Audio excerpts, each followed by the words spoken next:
Hi, இப்போ நம்ம இந்த வீடியோவில் என்ன பார்க்க போகிறோம்னா, டோஜோன்னா என்னென்னு நம்ம இந்த வீடியோவில் பார்க்க போகிறோம். இப்போ டோஜோன்னா என்னென்னா, இப்போ வந்து சரி, இப்போ வந்து நம்ம நாட்டில் வந்து ரெண்டு ஸ்டாக் மார்க்கெட் எக்ஸ்சேஞ்ச் இருக்குது. ஒன்று வந்து என்எஸ்சி, பட் இன்னொன்று வந்து பிஎஸ்சின்னு பேர்.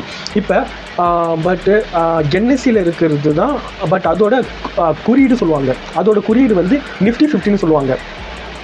பட் அதில் வந்து நம்ம கரெக்டாக சரி அதில் வந்து இப்போ நம்மளோட கரெக்டாக இந்தியாவில் இருக்கிற டாப் 50 கம்பெனி இருக்கும். அதுதான் நிஃப்டி 50 சொல்லுவாங்க. அந்த நிஃப்டி 50 யார் வந்து மேக் பண்ணுவாங்கன்னா ஸ்டாக் எக்ஸ்சேஞ்ச் தான் அதை மேக் பண்ணாங்க. அதேமாரி பட் அனதர் ஸ்டாக் எக்ஸ்சேஞ்ச் வந்து பிஎஸ்சின்னு சொல்லுவாங்க. இப்போ பிஎஸ்சியோட குறியீடு என்னென்னா சென்செக்ஸ் சொல்லுவாங்க.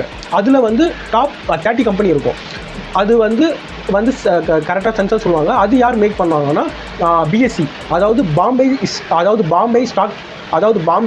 ஸ்டாக் எக்ஸ்சேஞ்ச் சொல்லுவாங்க. அவங்க தான் மேக் பண்ணுவாங்க. பட் அதேமாரி தான் பட் இந்த குறியீடுகள் இருக்குல்ல, பட் அதேமாரி தான் பட் அமெரிக்காவில் இருக்கிற ஒரு ஸ்டாக் மார்க்கெட்டோட பட் அதேமாரி தான் பட் அமெரிக்காவில் இருக்கிற ஒரு எக்ஸ்சேஞ்சோட குறியீடு தான் இந்த டோஜன் சொல்லுவாங்க. இது எந்த ஸ்டாக் மார்க்கெட்டோட பட் எக்ஸ்சேஞ்சுனா நியூயார்க் ஸ்டாக் எக்ஸ்சேஞ்ச் சொல்லுவாங்க. இதுதான் வேர்ல்டுலேயே ரொம்ப பழமையான ஸ்டாக் எக்ஸ்சேஞ்ச் சொல்லுவாங்க. பட் அதில் உண்டான குறியீடு தான் இந்த டோஜன் குறியீடுன்னு சொல்லுவாங்க. இந்த டோஜனில் அமெரிக்காவில் இருக்கிற டாப் 30 கம்பெனி சொல்லுவாங்க. அமெரிக்காவில் இருக்கிற டாப் 30 கம்பெனிலாம் இந்த டோஜோன் இதுவில் இருக்கும். பட் இந்த டோஜன் வந்து எப்படி வந்ததுன்னா, இது வந்து 1896 வந்து பட் இந்த குறியீடு வந்ததுன்னு சொல்கிறாங்க. இதுக்கு காரணம் வந்து 2 பேர் சொல்கிறாங்க. 2 கரெக்டாக பிஸ்னஸ் பார்ட்னர்னு சொல்கிறாங்க. ஒருத்தர் பேர் வந்து இன்னொருத்தர் பேர் வந்து ஜோன்ஸ். இந்த ஜோன்ஸ் வந்து அவங்களோட நேமை வந்து நான் வந்து சார்ட்டாக சொல்கிறேன். ஆனால் அவங்க நேம் வந்து கொஞ்சம் டோ ஜான்சன் அந்தமாரி இருக்கும். அதான் ரெண்டு பிஸ்னஸ் பார்ட்னர். இவங்க வந்து 1800 இவங்க வந்து கரெக்டாக 2 பேர் பார்ட்னர் பண்ணி இவங்க வந்து 1800 இவங்க 2 பேர் வந்து சேர்ந்து கரெக்டாக பிஸ்னஸ் பண்ணியிருக்கிறாங்க. பட் அவங்க மூலியமாக 1896 அமெரிக்காவில் இருக்கிற நியூயார்க் ஸ்டாக் எக்ஸ்சேஞ்ச் வந்து இந்த டோஜன் குறியீடு வந்து அவங்க பண்ணியிருக்கிறாங்க. பட் இது என்னென்னு சொல்கிறாங்கன்னா, இப்போ நம்ம பிஎஸ்சி இப்போ வந்து நிஃப்டி 50 சென்செக்ஸ் அதுக்கப்புறம் பட் அந்த மாதிரி வேர்ல்டுலேயே மிக பழமையான ஒரு குறியீடுனா இந்த டோஜன் குறியீடு தான் அவங்க வந்து சொல்கிறாங்க.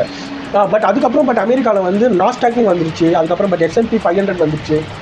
ஆனால் இது இருந்தால் கூட இந்த டோஜன் குறியீடு தான் மிக மிக பழமையான குறியீடு.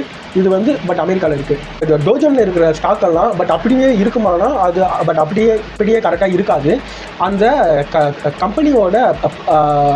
கம்பெனியோட பர்ஃபார்மன்ஸ் பொறுத்து அது வந்து மாறும். இப்போ இது 1896 வந்தால் கூட 1896 இருக்கிற கம்பெனியே அப்படியே இதில் இருக்குன்னா அது வந்து கரெக்டாக இருக்காது. இப்போ வந்து ஆப்பிள் மாரி கம்பெனி, அதுக்கப்புறம் but American express, Coca Cola, but அந்தமாரி கம்பெனியெல்லாம் இப்போ கரெக்டாக உள்ளே வந்துருச்சு. அதுதான் இந்த டோஜனில் இருக்கிற கம்பெனியெல்லாம் வந்து இந்த டோஜனில் இருக்கிற கம்பெனியெல்லாம் பர்மனெண்ட்டாக அதில் இருக்காது. அது வந்து அந்த கம்பெனியோட பர்ஃபார்மன்ஸ் பொறுத்து அது வந்து சேஞ்ச் ஆகிட்டே இருக்கும். இது உதாரணத்துக்கு